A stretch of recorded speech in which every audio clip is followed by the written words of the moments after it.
Hello guys, কেমন আছেন সবাই? আশা করি ভালো আছেন। তো আজকেও আমি প্রতিদিনের মতো রান্না নিয়ে চলে আসলাম।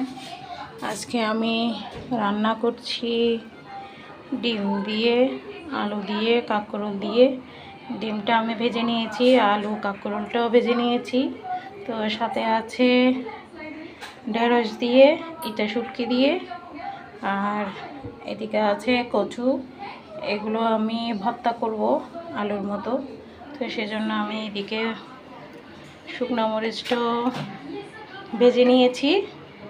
তো দেখতে থাকুন রান্নাগুলো, কীভাবে রান্নাটা করি। তো ঢেঁড়সটা আমি রান্না করে নিব। তো আমার তেলটা গরম হয়ে গেছে, এখন আমি পেঁয়াজটা দিয়ে দিব। তারপর আমি ইটা শুটকিগুলো দিয়ে ভেজে করে নেব। তো আমার ইটা শুটকিগুলো ভাজি হয়ে গেছে, এখন আমি এখানে ঢেঁড়সটা দিয়ে দিব, দিয়ে ভেজে তারপর মশলাটা দিয়ে দিব।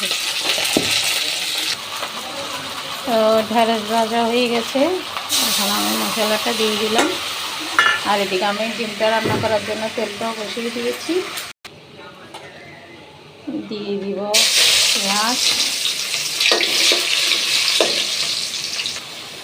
তো আমার মশলা কষানো হয়ে গেছে, এখন আমি সবজিগুলো দিয়ে দিলাম, দিয়ে আর একটু কষিয়ে নেব ভালো করে।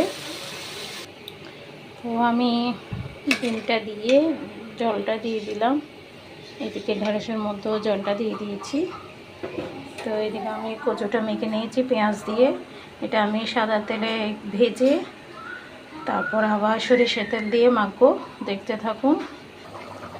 তো আমার রান্না দুটাই হয়ে গেছে, এখন আমি নামিয়ে নেব। তো কচুটা আমি সাদা তেলে ভেজে নিচ্ছি, এরপরে আমি শুকনো মরিচ দিয়ে সরিষার তেল দেব।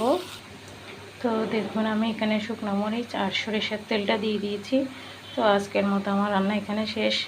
সবাই ভালো থাকবেন, সুস্থ থাকবেন। রান্নাগুলো কেমন হয়েছে জানাবেন, আর প্লিজ সাপোর্ট করবেন আমাকে, লাইক করবেন, কমেন্ট করবেন। সবাই ভালো থাকবেন, সুস্থ থাকবেন। আজকের মতো আমার ভিডিওটা এখানে শেষ।